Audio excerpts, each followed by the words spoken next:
अध्यक्ष महोदय लक्षवेधी क्रमांक 10 मंत्री महोदयांना वरच्या सभागृहात जायचे आहे तेवढीच एक लक्षवेधी झाल्यानंतर ते वरच्या सभागृहात जातील।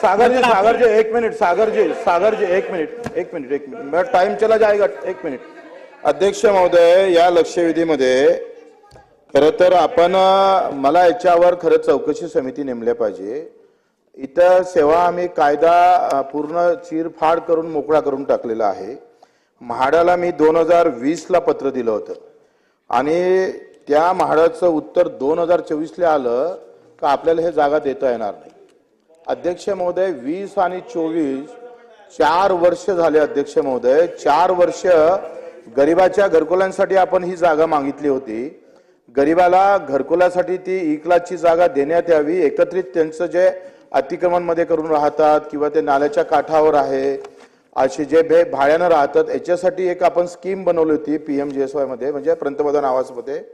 आणि 17/11/2020 ला मी हे अर्ज दिला आणि म्हाडानं मला उत्तर किंवा इथला जो माने आहे अवर सचिव, हे माने तर एकदमच डेंजर माणूस आहे अवर सचिव, आणि त्यानं एवढं घुमवलं। मी 4दा गेलो, माझ्याजवळ मॅसेज आहे अध्यक्ष महोदय, प्रत्येक मॅसेजला उत्तर दिलं, उद्या करतो परवा करतो।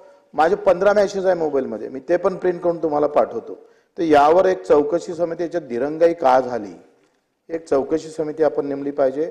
15 दिवसात त्याचं उत्तर आलं पाहिजे। GSR नो काय असेल ते, त्याबाबत निर्णय होणं महत्वाचं आहे। दुसरं अध्यक्ष महोदय, अतिक्रमण जे होत आहे, आपण अतिक्रमण नियमाकुल करतो, गावातल्या मध्य भागातलं अतिक्रमण आहे अध्यक्ष महोदय, आणि सर्वोच्च न्यायालयाचा अध्यक्ष महोदय एक निर्णय मदत झाला आणि त्यांनी पुऱ्या हिंदुस्थानामध्ये फक्त आपली इथंच प्रॉब्लेम आहे महाराष्ट्रामध्ये, कारण कोणतरी स्वतः कोर्टानं स्वतःहून आपली याचिका दाखल करून घेतली आणि अतिक्रमण जे लोक राहतात गाव खेड्यामध्ये कित्येक वर्षापासून राहतं, 20-20 वर्षापासून, आणि तेव्हा हायकोर्टानं निर्णय घेतला का मुख्य सचिवाला सांगितलं का सगळ्या कलेक्टरला सांगा का अतिक्रमण कुठलंही नियमाकुल करू नका। आता त्या गावची ग्रामपंचायत तयार आहे, नगर परिषद तयार आहे, ते अतिक्रमण नियमाकुल असं करा म्हणतंय, पण हायकोर्टाच्या या निर्णयामुळे काय झालं का अतिक्रमण नियमाकुल दादा आता काही कुठं होत नाही आहे, बंद आहे, आणि लोक सगळे आपल्या अंगावर येतं। कारण मुख्य सचिवानं कलेक्टरला पत्र दिलं, मग त्याच्यानंतर पुन्हा PL दाखल आहे 2022 मध्ये। न्यायालयाने काही सूचना केल्या आणि त्या अनुषंगाने न्यायालय काय म्हणतं, तुम्ही एक प्रतिज्ञापत्र लिहून द्या आणि एक धोरण आखा, अतिक्रमण बाबत तुमचं काय नेमकं धोरण आहे त्याच्या बाबतीत प्रतिज्ञापत्र लिहून द्या। आपण 2022 पासून प्रतिज्ञापत्र लिहून देत नाहीये, आपण धोरण आखत नाहीये।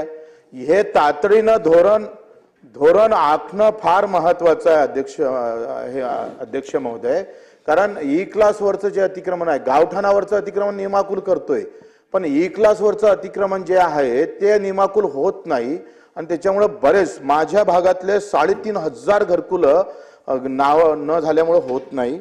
तर या हा एक 2 प्रश्न आहे, नंतर एक प्रश्न विचारायला संधी द्या, त्याचे 2 एकदा विचारले तर देतील ना उत्तर? 3 विचारू? हा विचारा अध्यक्ष महोदय। आता झालं काय का आपण जर गावात गेलो तर गावामध्ये काय होतं, शहरामध्ये त्याच्या आजोबाच्या नावानं घर आहे, आजोबानं वडिलाच्या नावानं केलं नाही, आणि मग आजोबाच्याच नावानं राहिलं, वडील तसाच आहे, पोरगा तसा आहे, आजोबाले 2 पोरं, त्याच्या पोराले अधिक 4 पोरं, हा सगळा गोंधळ झालेला आहे। त्याच्यामुळे PR कार्ड करणं हे फार कठीण प्रोसेस आहे। तर माझं असं मत आहे का घरकुल योजनेसाठी तरी किमान त्या सगळ्या घरातल्या लोकांना, जर 4 लोक आहेत त्यांनी जर स्टॅम्पवर लिहून दिलं का याच्या नावानं एवढी जागा आहे, या जागी यांना घरकुल बांधण्यास आमची संमती आहे, असं जर दिलं तर त्याला घरकुल देण्यात यावं।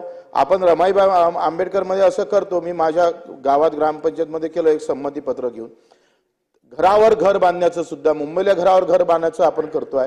तर हे थोडी शिथिलता कशी आणता येईल PR कार्ड? तर माझ्याकडे जर तुम्ही प्रकरण पाहिलं, तुम्ही लक्षवेधीत उत्तर दिलेलं काय एवढे PR कार्ड नाही आहे, त्याचं असेसमेंट नक्कल आहे, तर या संदर्भात घरकुल त्या गरीबाला भेटावं याच्यासाठी काही अटी शिथिल करणं गरजेचं आहे, ते आपण करणार का?